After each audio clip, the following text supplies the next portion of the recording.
બનાસકાંઠામાં રખડતા ઢોરનો આતંક જોવા મળ્યો છે। યુવક પર ઢોરે કર્યો છે હુમલો અને તે સીસીટીવીમાં કેદ થયો છે। આખલાના હુમલામાં યુવક ગાડી સાથે અથડાયો હતો તો આખલાના હુમલામાં યુવકને ગંભીર ઈજા પણ પહોંચી છે।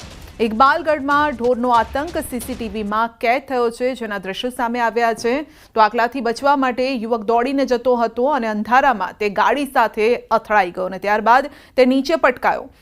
તેમ છતાં તે પોતાનો બચાવ કરવાનો પ્રયત્ન કરે છે।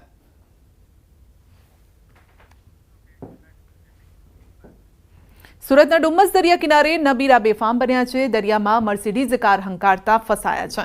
પાણી વચ્ચે ફસાઈ ગઈ કાર અને પ્રતિબંધિત હોવા છતાં કાર દરિયા કિનારે ઘુસાડવામાં આવી। સ્ટન્ટ કરવા જતાં ફસાયા હોવાની ચર્ચા છે। કાર દરિયા સુધી કેવી રીતે પહોંચી તેને લઈને પણ સવાલો ઊભા થઈ રહ્યા છે।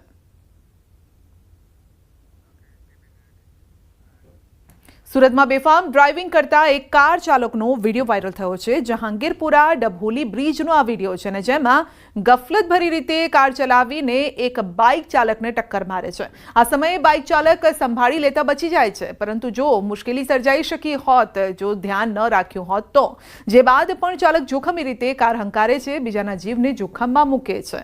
તો એક વ્યક્તિએ આ વિડીયો પોતાના કેમેરામાં કેદ કર્યો છે અને આપ જોઈ શકો છો કે કઈ રીતે કાર ચાલક એક બાઇક ચાલકને અથડાતો રહી જાય છે।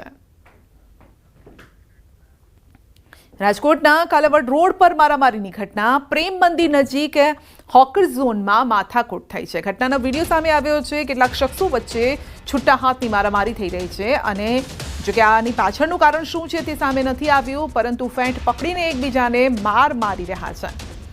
તો અંગત બાબતને લઈને આ મારામારી થઈ હોવાનું જાણવા મળી રહ્યું છે। ચોક્કસ કારણ હજુ સામે નથી આવ્યું। રાજકોટના ગોંડલના ત્રાકુડા ગામે જમીન કૌભાંડના આરોપીની ધરપકડ કરાઈ છે। તો ચોરવાડની નીમ થયેલ જમીન કૌભાંડમાં પોલીસે આરોપી ધર્મેશ હાપલિયાની ધરપકડ કરી છે। આરોપી ધર્મેશ ત્રાકુડા ગામ પંચાયતના પૂર્વ તલાટી મંત્રી છે અને હડમડિયા ગામે ફરજ બજાવે છે। ગોંડલ તાલુકા પોલીસે લાંચ સહિતની વિવિધ કલમ હેઠળ ગુનો દાખલ કર્યો છે। પોતાની ફરજ દરમિયાન અન્ય કોઈ કૌભાંડ આચર્યું છે કે નહીં તેની પણ તપાસ કરાઈ રહી છે અને તપાસમાં અન્ય લોકોની સંડોવણી ખુલવાની પણ શક્યતા છે। પ્લોટો જે ફાળવી દીધેલ છે તેમાં કોઈ બીજા કોઈ સંડોવાયેલા છે કે કેમ તેની તપાસ ચાલુ છે। તેમજ આ કામના આરોપી ધર્મેશભાઈ રત્નાભાઈ આપલિયાને અટક કરવામાં આવેલા છે અને તેની પૂછપરછ કરવામાં આવેલી છે કે બીજો કોઈ ગુનો કરેલ છે કે કેમ, અને હાલે આ તપાસ ચાલુ છે। વાત કરીશું હાઈ પ્રોફાઇલ દારૂ મહેફિલની।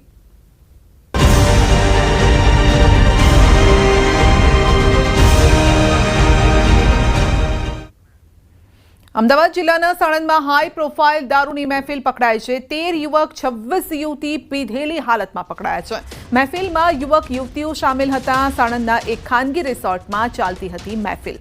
26 યુવતીઓને નોટિસ આપીને છોડી મુકાઈ છે અને 13 યુવકો પણ દારૂની મહેફિલમાં ઝડપાયા છે। પોલીસને રિસોર્ટમાંથી દારૂની બોટલો પણ મળી આવી છે।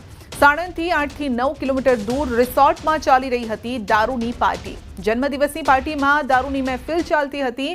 સાણંદ પોલીસે મહેફિલ અંગે વધુ કાર્યવાહી હાથ ધરી છે અને પ્રાથમિક વિગત મુજબ અત્યાર સુધીમાં 39 લોકોની અટકાયત કરવામાં આવી છે।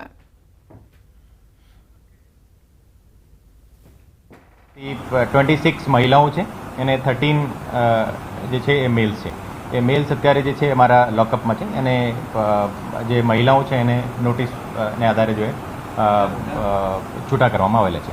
20-30 બોટલનો જે જથ્થો હતો એ ક્યાંથી લાવ્યા હતા એની મૂળ સુધી અમે જઈએ। એમાં જે પણ કોઈ બીજા કોઈ પણ સંડોવેલા હોય, એના ત્યાંનો ક્લબનો કોઈ સ્ટાફ પણ સંડોવેલો હોય તો એની પણ જે ડિટેલમાં અમે જઈએ અને જે પણ આ આખા પ્રોસેસમાં જે સંડોવેલા હોય બધાને અમે એને વિરુદ્ધ ગુનો દાખલ કરીએ। સાણંદમાં 2 દિવસમાં 2 દારૂની મહેફિલો પકડાઈ છે। કલ્હાર બ્લુ ગ્રીન વિલામાં ચાલતી હતી દારૂની મહેફિલ અને 12 લોકોને પોલીસે પકડ્યા છે। સ્થળ પરથી 1.16 લાખનો મુદ્દામાલ જપ્ત પણ કરાયો છે। આ તરફ દારૂની હેરાફેરી માટે બુટલેગરોનો નવો કિમિયો, એલપીજી ગેસના ટેન્કરમાં વિદેશી દારૂની હેરાફેરી. વડોદરામાં એક્સપ્રેસ હાઈવે પરથી ટેન્કર પકડાયું છે અને ગ્રામ્ય એલસીબીએ ફાયર બ્રિગેડને બોલાવી ટેન્કરનું ઢાંકણું કપાવ્યું હતું અને ત્યારબાદ મોટી માત્રામાં તેમાંથી દારૂનો જથ્થો બહાર આવ્યો છે. 1.73 કરોડનો દારૂ રાજસ્થાનથી સુરેન્દ્રનગર લઈ જવાતો હતો. ડ્રાઈવર ફગલુરામ જાખડની ધરપકડ કરાઈ છે અને દારૂ મોકલનાર અનિલ પ્રસાદ અને મનીષ ભાઈજી સામે પણ ગુનો દાખલ કરાયો છે. વડોદરાના સાવલી પોલીસ સ્ટેશનના પીઆઈ ફરી વિવાદમાં આવ્યા છે. પીઆઈ જે.યુ. ગોહિલ સામે વધુ એક ફરિયાદ થઈ છે. પશુપાલકોને જામીન આપવા બોલાવી પીઆઈ જે.યુ. ગોહિલે બેલ્ટથી માર માર્યાનો આક્ષેપ છે. સમાધાન બાદ પશુપાલકને ચરબી છે તેવું કહી અને બેલ્ટથી માર મરાયો હતો. પશુપાલકે પીઆઈ અને બીટ જમાદાર સામે માનવ અધિકાર પંચમાં ફરિયાદ કરી છે. પશુપાલક પરેશ રબારીને માર મારતા ઈજા પહોંચી હતી, જેને લઈ સયાજી હોસ્પિટલમાં સારવાર અર્થે ખસેડાયો છે.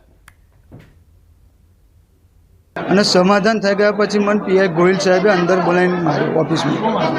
પટ્ટા વચ્ચે પગમાં મારીને 7-8 ખૂણી મારી 15-20 પટ્ટા માર્યા. મારો કોઈ વાંક ગુનો નહીં તો મને મારે છે.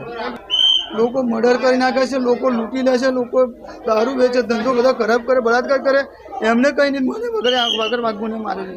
ગોહિલ પીઆઈ